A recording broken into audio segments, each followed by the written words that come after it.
that just feels like the anthem, you know, like it's the closing show, rah-rah anthem. It just, the energy of the fans is so massive during it. It was like, that should be the single, that should be the single. And they listened to us and they put it out. And of course now we're putting ourselves into the boardroom now, right? And trying to make these decisions. And if it goes wrong, you know, there are already people saying your career is gonna last about 15 minutes, guys. Prepare for it. So we're in a limousine in LA, and it was a top 5 countdown show on Kiss FM in LA, and it was like the top 5 at 5, and we were all in the back of the limo, and we had no idea this was gonna happen. We weren't even really listening to the radio, it was just on. And they said, coming in, #1 on the top 5 at 5, Hangin tough, do-do-do-do, and we went crazy. We were in the back of the limo, jumping up and down, hugging each other, and it was one radio station in the country, but to us, I think it symbolized like we made the right choice. There, we stood up to the record company and said, this is what we think should happen next, and they listened, and that was the first sign that it worked, and it was really a great feeling, that moment. I'll never forget it. I'll never forget the joy we shared. It was one of those just moments of pure joy at a time that things were becoming very chaotic in our lives. Here's some of the stuff we shot. This was on the tour bus from Vegas to LA. Yeah. And there's your Biscuit. Oh, that scene, right? Yeah, that was. We were just getting ready for a scene, and this ended up being the scene. No. We haven't changed much, Donnie. Let's see. I'm getting sad that this is like the last video almost already. You know, you say, you know, all this happened in like a year. Yeah, every 3 months we made a video, I think. Yeah. Oh my God. That's our tour manager, Peter Work, from back then. I love that guy. I know a lot of us were very fond of him. Bus too. We need to get those pictures on our bus again. Do you guys remember the driver's feet stunk? Oh, that was terrible. He lasted for like a week, right? 2 weeks. And then Dick Scott had to go and say, boy, you gotta clean your feet, boy. We would, if we would grab someone and put their head inside the bunk and close the curtain so they had to smell the feet while he'd be up driving. But Dick Scott eventually, he would come up to the front of the bus and say, oh, I gotta do something about this. And finally he came back and he put a brand new pair of sneakers and foot powder in the guy's bunk, out from the back of his bunk, and he goes, hey man, where's these shoes come from? And our manager goes like, well, they're for you. He goes, thanks. And he just walked away like, he didn't get the message at all, but his feet stopped smelling, so that worked out. Funny thing was, we'd all be in the back of the bus, and then the bus is rolling down the street. The bus driver would walk in and we're all like, what the fuck is going on? This guy behind the wheel. I mean, we still had so much energy. I think you could see how it elevates, and you know, just seeing it all chronologically. I mean, yeah. Wow, That's in the desert, right, in Vegas? Oh, remember this? The sign. What'd you say, Doug? That was the Electric's neon graveyard in Las Vegas. Right? Yeah. All those signs. Yeah. Now it's a museum. Now, Right? yeah, but at that time it was just a raw place. I think we were one of the first people to ever shoot. Yeah. This is the OU bad place, right? I had the you guys fantasy. came Here's the up- O. You came up with that on the spot, that you found those letters like O, U, and bad. Oh yeah. Oh, you bad. I remember that. That was fun. Choice.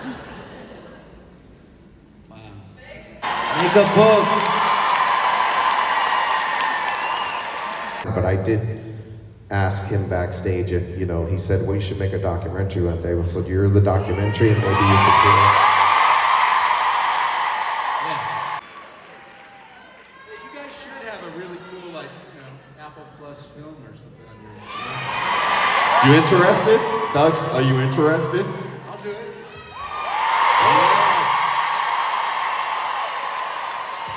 Let's go.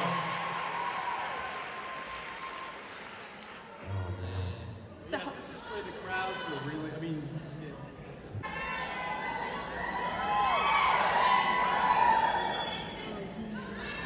yeah, you were just playing I'll Be Loving You Forever, and I just filmed that. And then when we got to the edit, we were able to match it. It was slightly, we had to retune it in post, but to make it.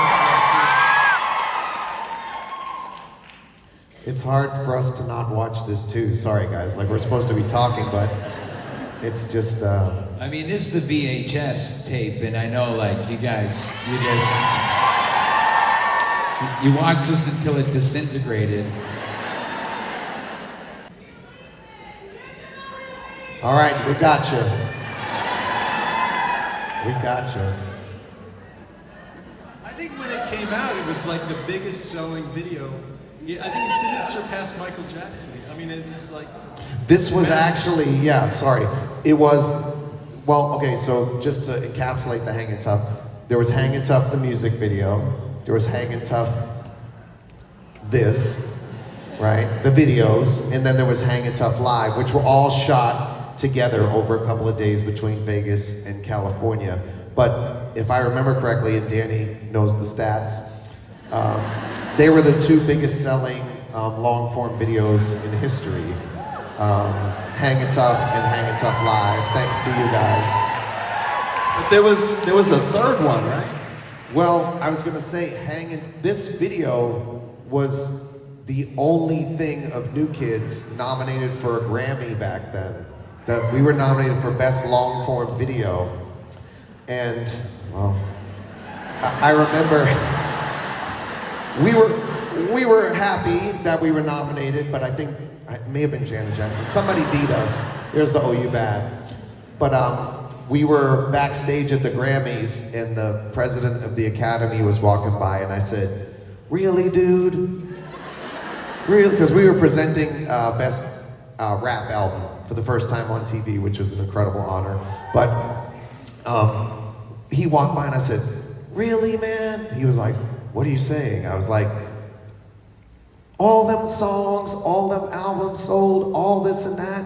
We only got nominated for the best long form video." And he said, "Well, you guys are just getting started. You know, don't worry about it. You know, if you last 30 years, we'll see what happens."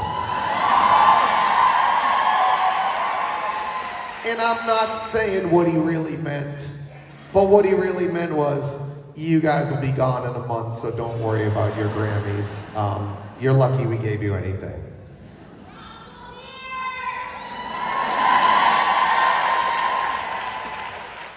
I really don't think it was a judgment of us, it was a judgment of all of us. They thought you guys would stop caring. They thought we wouldn't last, that we didn't have talent. It was a collective, and it's okay. This is about the love that we share. It's not about any of that, but it is kind of fun to watch that and remember that conversation and know that we're all still here together doing it and celebrating. It's truly special. And that comes with growth, so thank God I was able to learn that lesson myself. As a fan, as you said, I played that tape every day after school until it basically fell apart. But it was the first time that we got to see you off camera. You know, at that point there was no social media, there was nothing, there was a lot of gatekeeping at that point. And I remember watching this and feeling so connected to you in those minutes. And you know, as a fan, I look back very fondly on this tape. And when I was rewatching it for this panel, I can remember every single word. I can almost recite the dialogue watching the video out there. But you know, was that a conscious effort to introduce us to who these guys were off camera, or was that just sort of what happened through the course of filming? Well, I just, I mean, the record company said we want something to go between the videos, right? So I just went out and, you know, started shooting documentary. Like I said, in Vegas, they were on tour. Then we went to LA. Remember we shot that pillow fight? I don't know if that Yeah. Remember that? We destroyed a hotel room, like it was just feathers everywhere. And Yeah, we shot great stuff, which I'd love to be able to find that footage. Because we could only fit so much in the, I think it was a 30-minute long video.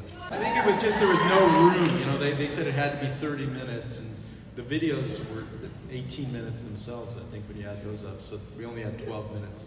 I remember a great moment for me in that actual Hangin' Tough video. We went to the LA River, and for the guys who really love hip hop in the group, so many iconic hip hop videos were shot in that little square at the LA River. It's like a long alley that takes you down, and that's where they shot. That was Thunder Road in Greece as well, down there where we shot.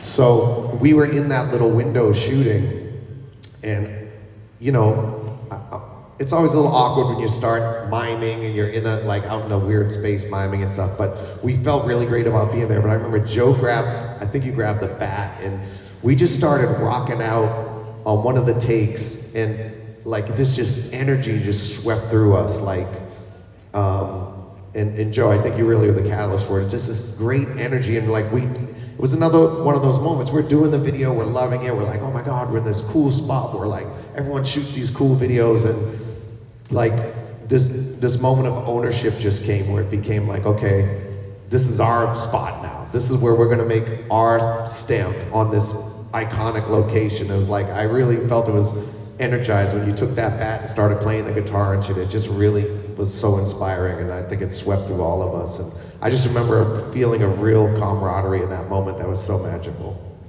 So I'm curious, the actual live concert that you filmed in LA, how many people in the audience were actually at that concert? I met a few people who were at that concert. Where were all the parents? There were all these children in the audience and not a single parent to be seen.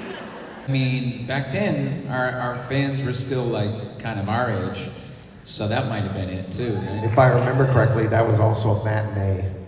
The live concert was like shot at 1 in the afternoon, so it was like a matinee performance. It wasn't like midnight. No, but I remember, Joe, we used to have a parents' room backstage. Like, for people where your parents could go and hang out while you guys watched us on stage. It was, yeah, it's funny, a parents' room. I mean, I think most of the things I wore, they were presented to us. Like, they bring all these clothes in and you say, oh, I like that or I hate that.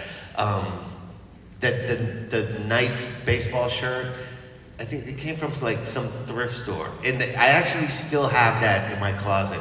I wish it fit me, but it don't.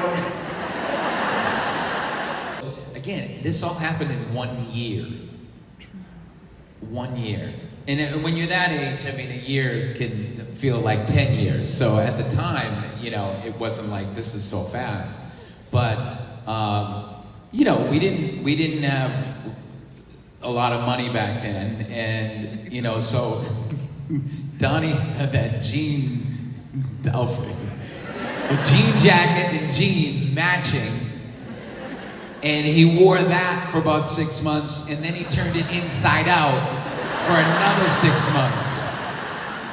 So, I mean, I was rocking a fanny pack in Vegas with some t-shirt on. I'm like, what? We just grabbed anything. So, but everybody had their own style. When I look back at it, even though, you know, they gave us stuff, John always had like his style. He was always had a very distinct, like, you know, shirt on. It was always something like that had a real pop to it. It's funny, everybody thought I was like Mr. Batman. Because I had like a different Batman shirt on every day. And it was really because I wore that a Batman shirt in I'll Be Loving You Forever. And since that video, all of you started sending me Batman shirts. So I was just like, fuck it, I got all these Batman shirts. I don't have to shop. I just throw a new one on every day. And I was just Mr. Batman, so that's how that came about. Yeah. Yeah, that was